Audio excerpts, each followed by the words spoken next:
This is Day Nathan TV. I'm here to review Halloween 2018. October 2018. Mike Myers has been institutionalized at the Smith Grove Psychiatric Hospital for 40 years following his killing spree in Haddonfield.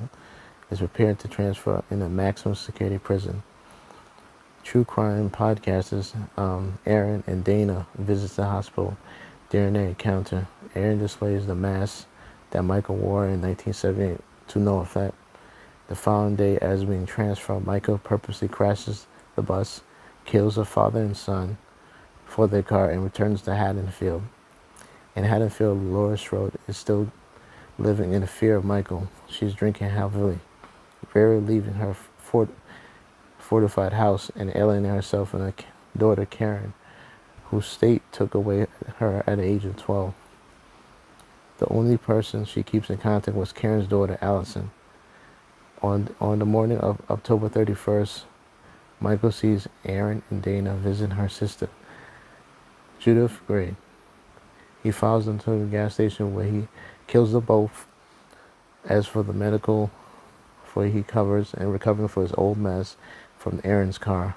The deputy cop, Frank, who arrested Michael in 1970, tries to convince Sheriff Barker about Michael's danger after learning that he escaped. Lloyd also learns Michael's escape and intends to warn Karen, but Karen dismisses her in concerns, urging Lloyd to move on with her life. Later that night, Allison finds her boyfriend Cameron cheating her at a costume party. She leaves her for her friend Oscar. Meanwhile, babysitting a boy named Julian, Allison's friend, and Vicky and her dude attacked by Michael. Vicky sacrifices herself to protect Julian.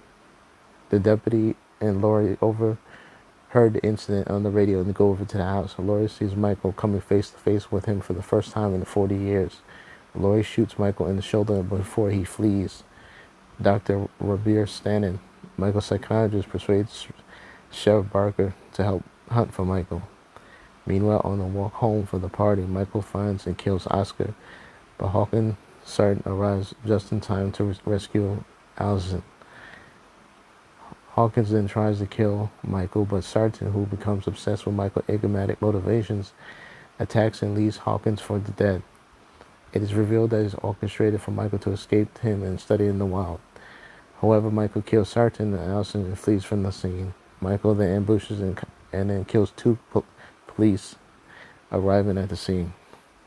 Michael drives to the officer's car in Laurie's house where she and Karen have met Allison, and Laurie's son-in-law, Ray, goes outside for who he believes is the two officers. Michael strangles them to death. Laurie manages to get Karen to safety before he charges into the showdown with Michael. Laurie severely injures Michael, but he stabs her in the abdomen and pushes her over a balcony. When Michael goes back to check the Laurie's body, he finds it missing. Allison arrives and calls out for her grandmother, luring Michael and allowing Karen to shoot him in the jaw. Laurie suddenly reappears and attacks Michael, trapping him inside the safe room with Karen and Allison's help. The trio sets house ablaze, and then Laurie says goodbye to Michael before she begins to faint and let her daughter and granddaughter quickly hitchhike and pass a vehicle by to take her to the hospital. The final shot of the burning basement is shown, with Michael nowhere in sight. In a post-credit scene, Michael's breathing is heard, indicating that he survived. I give this movie a 8.5 out of 10.